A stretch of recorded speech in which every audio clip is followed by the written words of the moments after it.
Obodo na anya ma aba achọ m ka manya na aba nwe problem ebe a. Ịmara phone nye ege egi ọ ga nye m that phone. But I refund my money. Ọ ga nye phone na ke refund my money na m ga-achọ m phone.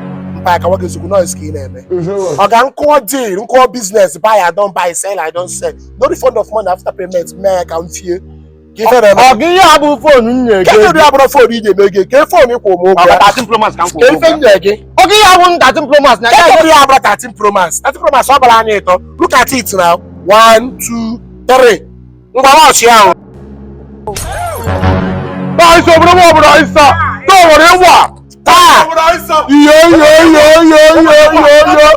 Yo. By mountain. One wa fresh. Obodo klato. Obodo ita anu te nwara akuzi ndu gbara akwa gwọrọ ngodi anya. Obodo be wuri ife kwechiri. Mpa ọcha m iyo bịa bika ekwu n'okwu. Ka eme. Ogbe. Mba chere itinye ọnụ ebe a. Nna brother m biko phone ana ka afọ phone na biko. Obodo. Ife bụ na iPhone 13 Pro Max na obodo ke gida dozi le phone phone. Ke na emesi awa ka phone nye ya o. 3 SIM card ka phone abụ buru memory card. 3 SIM. We buru ebe na memory card. Bara mpa na-achọ nke achọ na South Africa, na-achọ m na UK, na-achọ m na London na. I swear. When the phone are Guy, miss for something no guys. Don't phone on. Pink color. Yeah, this is what is on your phone now. You want to go. What will pink can I charge no bro? Guy na ra kwa your way. You phone off, one be me na leave phone na no go use. Oh, if I do phone. My can ask no go do no shi. Oga go phone. Okay, the phone na ke phone no my guy. You have about 13 Pro Max. Na ma bas. Mba phone ga book maybe one problem. Ah! I receive it boys. Papa. What is sharp? We ma call Apple. Ta, a very big girl. If I am make way. Mouse. Na hapo onye na na but what time because na atọ problem o anti because check and jog out na. You man am for gonna get this simple na.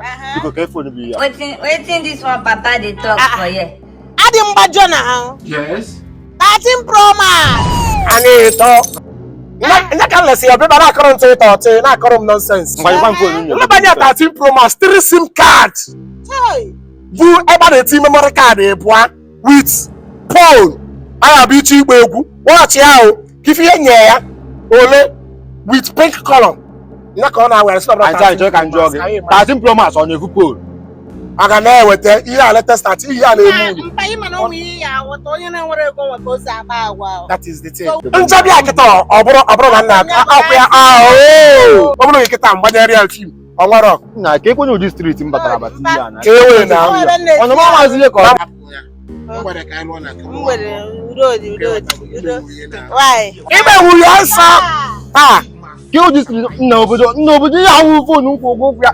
Ọsọ amara m ndị nna ajụkwa ajụjụ amara m ụdị street m batara ihe obodo nye m phone. Obodo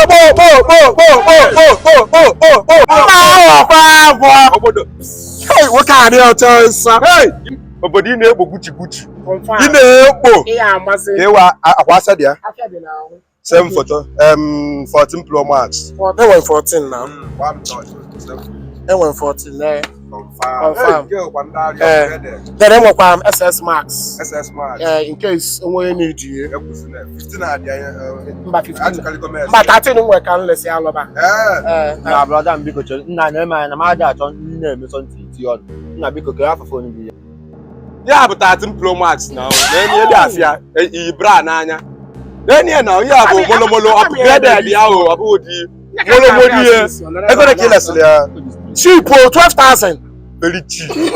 Shame on you.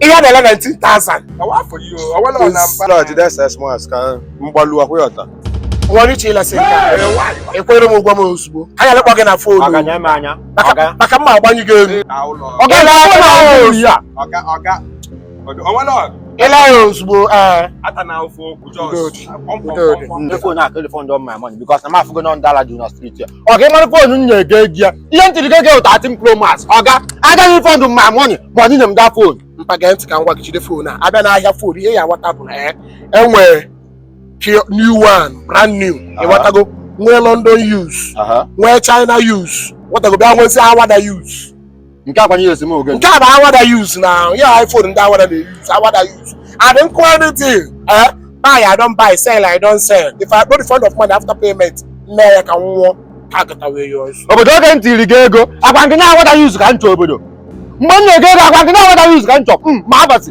oge ka ga-eme gị ihe a